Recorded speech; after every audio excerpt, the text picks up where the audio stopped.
Muchas gracias por estar acá en la segunda clase sobre este curso de ansiedad. En esta clase, como les decía, vamos a estar trabajando en la diferencia entre lo que es la ansiedad adaptativa de lo que son los trastornos de ansiedad específicamente, ¿sí? Y además vamos a estar basándonos en la clasificación de los trastornos de ansiedad según el DSM-5. Si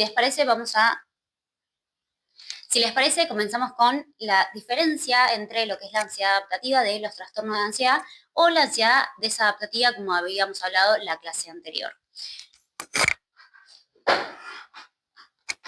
Para poder entender y explicar un poco esta diferencia entre ambos tipos de ansiedad, vamos a tomar diferentes ejes a la hora de analizar este tipo de ansiedad o la sintomatología que aparece en la ansiedad, justamente para poder entender si se trata de una ansiedad adaptativa, esperable, funcional, de esta ansiedad desadaptativa que nos limita y que nos paraliza, ¿sí? Que hoy vamos a empezar a nombrarlo ya como trastornos de ansiedad, como aparece en el DSM.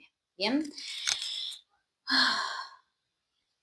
Algo fundamental es la proporcionalidad. Es decir, cuando hablamos de una ansiedad adaptativa, ese malestar o ese evento desencadenante va a ser algo específico y real, ¿sí? Voy a tener miedo a el examen que tengo que dar la semana que viene, ¿sí? Voy a estar muy pendiente de eso, me va a generar ansiedad, malestar y demás. Y eso, esa ansiedad, nos va a motivar en el desempeño para poder llegar más preparado a ese momento. Es decir, cuando yo presento esta ansiedad adaptativa, todas las funciones cognitivas, la atención, la memoria y demás, van a estar mucho más destinados a ese objeto o ese elemento que me está generando tanta ansiedad. Si yo sé que la semana que viene tengo que rendir un examen y posiblemente ponga en pausa el resto de mi vida para dedicarme full a estudiar, a repasar, a retener esa información, a concentrarme sí o sí en eso. ¿Sí? Distinto a cuando presentamos un trastorno de ansiedad o una ansiedad desadaptativa, en donde no está tan claro ese evento desencadenante, ¿sí? No es un peligro real muchas veces, sino que más bien es algo imaginado. Y esta malestar, esta intensidad, esta sintomatología es desproporcionada al nivel de peligro que genera esa situación, ¿sí? Em, Todo esto lo que hace es bloquear justamente la eficiencia de la respuesta que tengamos. Es decir, mientras que en la ansiedad adaptativa voy a estar mucho más enfocada y preparada y con la atención destinada a prepararme para ese examen, en la ansiedad desadaptativa o en los trastornos de ansiedad, esa memoria, esa atención, todo eso va a estar mucho más desviada, no es tanto en estudiar para el examen y en concentrarme y en poder repasar y entender los conceptos, sino en que posiblemente me vaya mal, en todos estos pensamientos catastróficos, en lo mal que me siento, en la taquicardia que siento, en la sudoración, en qué pasa si me va mal y el recuperatorio y demás, ¿sí? Eh, Otra de las cosas que nos permiten diferenciar entre la ansiedad adaptativa y la desadaptativa tiene que ver con la temporalidad, ¿sí? En la ansiedad adaptativa, ese malestar que aparece, que es esperable, que es completamente funcional, es algo temporal. Una vez que ese evento o esa situación específica desapareció o se fue, ese malestar disminuye, ya no nos sentimos tan mal, de a poquito a lo largo de las horas vamos aflojando en toda esa sintomatología, tanto conductual como emocional como cognitiva. ¿Sí? Mientras que los trastornos de ansiedad, en esto de que no hay un evento o una situación específica que desencadene la ansiedad, sino que muchas veces es algo más generalizado, es algo más imaginado o mental, hace que esa temporalidad se sostenga durante muchísimo más tiempo, me voy a sentir con mucha más ansiedad a lo largo de los días, va a ser mucho más persistente ese malestar, mucho más recurrente también, justamente porque no es ante la semana que viene tengo que rendir el parcial, sino es todos los días pensando en si me va mal, si no apruebo, si estoy mal, ¿no? Como todo el tiempo, como reforzando algo de ese malestar, distinto de esta ansiedad adaptativa que es obvio, es esperable que yo me genere ansiedad que la semana que viene tengo que rendir. Ahora, el hecho de estar todo el tiempo pensando, ¿no? Que una vez que desaparece ese examen que rendí la siguiente semana, no desaparezca ese malestar, sino que continúe, bueno, ahí ya sí estamos hablando tal vez de un trastorno de ansiedad o una ansiedad desadaptativa. Otra de las cuestiones fundamentales a la hora de poder diferenciar es el nivel de malestar que genera, ¿sí? En la ansiedad adaptativa, si bien vamos a encontrar síntomas tanto físicos, cognitivos como conductuales, el malestar no es tan intenso, puedo presentar sudoración, taquicardia, falta de aire, Puedo, cuando estoy entrando a esa sala, ¿no? A rendir, a esa aula, a rendir ese examen que tengo que dar, puedo sí presentar algo de todos estos síntomas, siento taquicardia, me falta un poco el aire, siento sudoración y demás, pero no es tan intenso, no me siento tan mal, no me impide rendir ese examen, puedo hacerlo igual, obviamente tal vez con todo este malestar, con toda esta incertidumbre, pero puedo llevarlo adelante, es decir, que puedo seguir con mi rutina pese a todo ese malestar. Distinto a cuando hablamos ya así de un trastorno de ansiedad en donde genera un malestar clínicamente significativo. Y esto tatúenselo en cualquier lado. Cuando hablamos de un trastorno de salud mental en general, en este caso de trastornos de ansiedad, tiene que presentarse un malestar clínicamente significativo. Básicamente que esto termina afectando diferentes áreas de la vida de la persona, lo laboral, lo social, lo académico, ¿sí? Diferentes aspectos de la vida que generen que justamente se sienta con mucho malestar debido a todo esto que está atravesando. Si yo tengo un examen la siguiente semana y me genera ansiedad, me genera malestar, tengo miedo y demás, voy a estar pendiente no solamente de eso, sino que voy a estar pensando en el trabajo, en tengo que estudiar, no estoy estudiando, me va a ir mal y todos los pensamientos asociados a eso. ¿Bien? Y finalmente, otro de los puntos fundamentales tiene que ver con la sintomatología, ¿sí? Esto que les decía hace un ratito, pueden aparecer síntomas físicos en la ansiedad adaptativa o síntomas cognitivos o conductuales, pero no son tan intensos como en un trastorno de ansiedad, son mucho más regulables, la persona los puede controlar de alguna manera e incluso desaparecen al cabo de unas horas. Sí, cuando estoy entrando al aula a rendir ese final que tengo que rendir, obviamente que me voy a sentir con ansiedad, con temores y todo, pero de a poquito, al cabo de unas horas, cuando yo termine de rendir y todo, baja ese malestar, incluso aparece como todo este cansancio, ¿no? Como estas ganas de descansar, de dormir, porque todo el cuerpo se relaja, afloja algo de toda esa tensión. Distinto a cuando presentamos un trastorno de ansiedad en donde la persona experimenta una sintomatología muchísimo más intensa, el malestar no disminuye o no merma una vez finalizado ese evento desencadenante, sino que es mucho más intenso, se sostiene a lo largo de los días, es mucho más recurrente, porque recuerden que el peligro no solamente es real, sino que en este caso es un peligro imaginado, donde temo que me vaya mal en el examen, que me vaya mal en toda la carrera y a partir de ahí genero como toda esta sensación y estos síntomas físicos a lo largo de muchos días, muchas semanas y muchas veces a lo largo de la vida.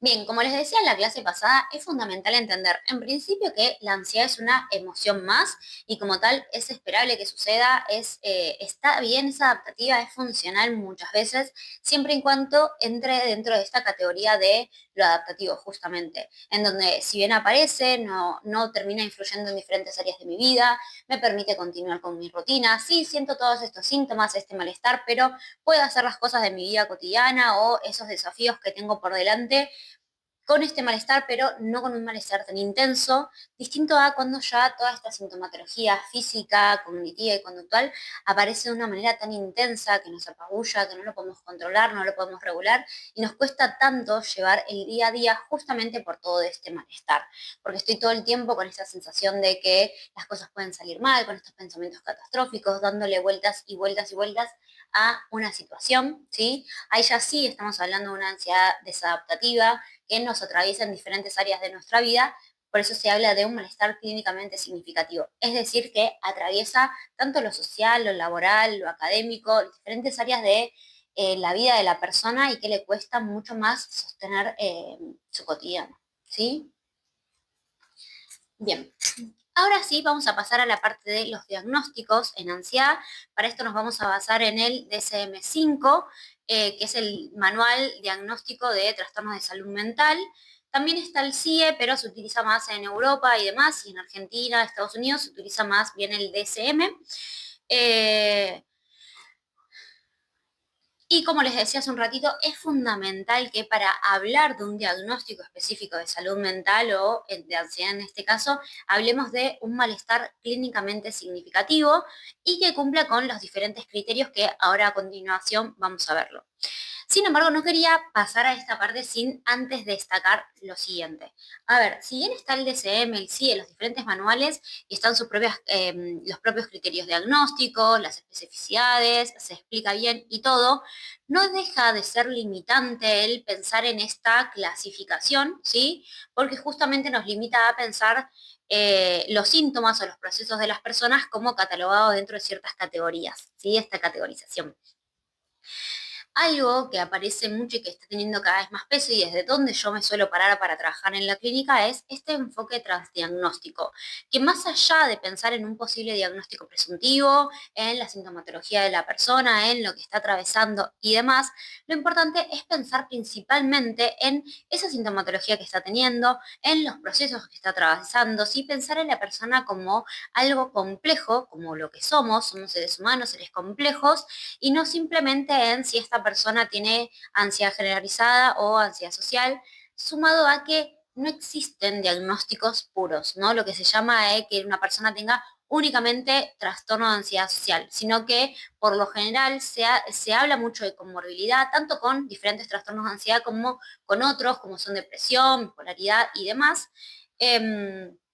Entonces, algo que sí me parece importante, que si bien ahora vamos a trabajar sobre todo lo que es el DCM, los criterios diagnósticos y demás, es importante no solamente pensar en, bueno, si esta persona tiene un diagnóstico presuntivo de una cosa o de otra, pensarlo también como lo complejo que somos los sujetos, los humanos, pensarlo en la sintomatología y en pensar en la sintomatología nos va a ser mucho más fácil poder pensar en el tratamiento y en la intervención que tengamos, ¿sí? Porque si bien pensar en un diagnóstico presuntivo o intentar entender desde qué lado podemos pensar a esa persona, ese paciente, esa sintomatología dentro de tal vez algún diagnóstico presuntivo, eso necesariamente nos va a orientar en el tratamiento y nos va a ayudar a pensar, bueno, esta persona tal vez tiene tal diagnóstico, tal otro, y bueno, qué bibliografía, qué material hay para trabajar sobre esto, eso nos va a ayudar un montonazo. Piensen que no hay diagnósticos puros, piensen que las personas tienen diferentes sintomatologías y con lo cual hace falta pensarlo también desde esa complejidad. Y otra cosa que no quería dejar de mencionar es que si bien vamos a conocer ahora los diferentes criterios diagnósticos para cada uno de los diagnósticos de ansiedad que vamos a trabajar, para poder determinar que una persona presente o no cierto diagnóstico, cualquiera sea, siempre hace falta una evaluación, estar en un proceso terapéutico, hacer muchas veces evaluación de alguna escala, algún cuestionario, cosas por el estilo que nos ayuden a entenderlo, no por saber que mi amiga Pepita le tiene miedo a los gatos, significa que tiene fobia específica. Sí, eso creo que ya todos lo sabemos, pero no está de más nunca aclararlo. Así que bueno, si les parece, pasamos ya a los diferentes tipos de ansiedad según aparece en el DSM. Está organizado de esta manera a partir de como el orden que le dieron fue desde el orden cronológico, desde donde es más conocido o más común que aparezca. Es decir, la ansiedad por separación está más asociada a la temprana infancia, mientras que el mutismo selectivo a la infancia. Luego aparece la fobia específica, que está muy asociada a la adolescencia o los primeros años de la adultez. Lo mismo con el trastorno de ansiedad, el trastorno de pánico, la agorafobia y luego el trastorno de ansiedad generalizada. ¿Sí? ¿Les parece que comenzamos? En la ansiedad por separación aparece un miedo o una ansiedad muy intensa ante el miedo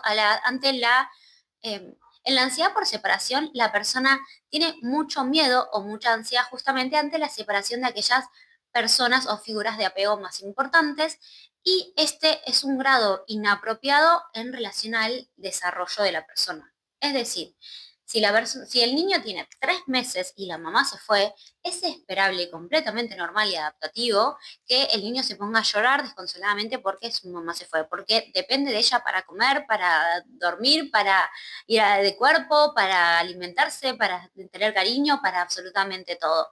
Entonces, algo sí importante es que esta ansiedad o este miedo, esta preocupación sería inapropiado según el grado de desarrollo de la persona, ¿sí? Bien, voy a ir leyéndoles cada uno de los criterios diagnósticos como para no equivocarme en ninguno, para tenerlos todos presentes, ¿sí? Así que si les parece, comienzo. El primer criterio diagnóstico, que es básicamente esta definición, esta descripción de la ansiedad por separación, que sería el miedo o la ansiedad excesiva e inapropiada para el nivel del desarrollo del individuo concerniente a su separación de aquellas personas por las que siente apego, puesta de manifiesto por al menos 3 de las siguientes circunstancias. Es decir, tiene que aparecer este miedo, esta ansiedad intensa ante la separación de esta figura de apego, tiene que ser desproporcional al grado de, o inapropiado al grado de desarrollo de la persona, y se tienen que dar al menos 3 de las siguientes circunstancias. En primer lugar, malestar excesivo y recurrente cuando se prevé o se vive separación del hogar o de las figuras de mayor apego. Preocupación excesiva y persistente por la posible pérdida de las figuras de mayor apego o de que puedan sufrir un posible daño, como una enfermedad, daño, calamidades, etc.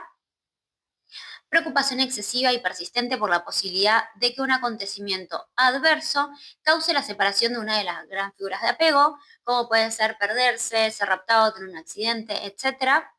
Resistencia o rechazo persistente a salir lejos de casa, a la escuela, al trabajo o a algún lugar por miedo a la separación. Miedo excesivo y persistente a estar solo o sin las figuras de mayor apego en casa o en otros lugares. Resistencia o rechazo persistente a dormir fuera de casa o a dormir sin estar cerca de las figuras de mayor apego. Pesadillas repetidas sobre el tema de la separación. Quejas repetidas de síntomas físicos como dolor de cabeza, náuseas, etc., cuando se produce o se prevé la separación de una de las figuras de mayor apego. El miedo, la ansiedad o la evitación es persistente durante al menos 4 semanas en niños y en adolescentes y típicamente 6 o más meses en adultos. La alteración causa malestar clínicamente significativo o deterioro en lo social, académico, laboral u otras áreas importantes del funcionamiento, y este último punto se repite en todos, que es que la alteración no se explica mejor por otro trastorno, ya sea de salud mental o demás. Bien, a mí aquí preparando esta clase me parecía interesante traer algunos casos que yo he visto tanto en el hospital cuando trabajaba ahí o atendiendo pacientes de forma particular en la clínica o bien cuando trabajaba en el sistema educativo. Así que quiero ir mechándoles con alguna de esas experiencias, obviamente modificando y cambiando algunos de los datos, pero como para que ustedes tengan más o menos una idea, una referencia, un ejemplo de cada uno de estos o de los que yo fui trabajando. Me acuerdo que cuando estaba trabajando en una escuela acompañando a un niño, em, presentaba mucha ansiedad por separación. Él tenía 6 años, estaba comenzando el primer grado y cada vez que ingresaba a la escuela lloraba mucho porque no se quería separar de la mamá, pero lloraba mucho. Y la primera hora estaba mal, seguía llorando, con mucha angustia, con mucho malestar. La segunda hora capaz aflojaba un poquitito, pero ya la tercera y cuarta hora era llorar de nuevo porque quería ver a su mamá otra vez. Me pedía que le mande mensaje, que le mande audio, que la llamemos, que le diga que le venga a buscar primero, antes. Era como un malestar enorme y algo que le pasaba, contextualizando, ¿no? También digo, era primer grado, era esperable que los niños estén mucho más sensibles, con mucho más apego a las familias, ¿no? No querer dejarlos por tanto tiempo y demás, pese a que había cursado todo el jardín, pero aparecía algo de todo esto, y esto es lo que les digo como inapropiado para el desarrollo. A ver, el niño había hecho todo el jardín y le había pasado esto también durante el jardín, ¿no? No era la primera vez que le pasaba durante el jardín, más o menos se había habituado porque ya conocía más o menos a las maestras, sus compañeros, pero al pasar de grado y cambiar de escuela y tener otros compañeros, otras seños y todo, aparecía de nuevo toda esta ansiedad mucho más incrementada. Es esperable que durante las primeras semanas, acá menciona 4 semanas en niños y adolescentes, es esperable que durante ese primer mes de clases los niños sientan mucho malestar, pero bueno, a él le pasaba que recién más o menos para septiembre aflojó algo de todo este malestar. Si bien a lo largo de los meses iba teniendo como sus momentos y demás, le pasó que recién en septiembre pudo bajar algo de todo ese malestar.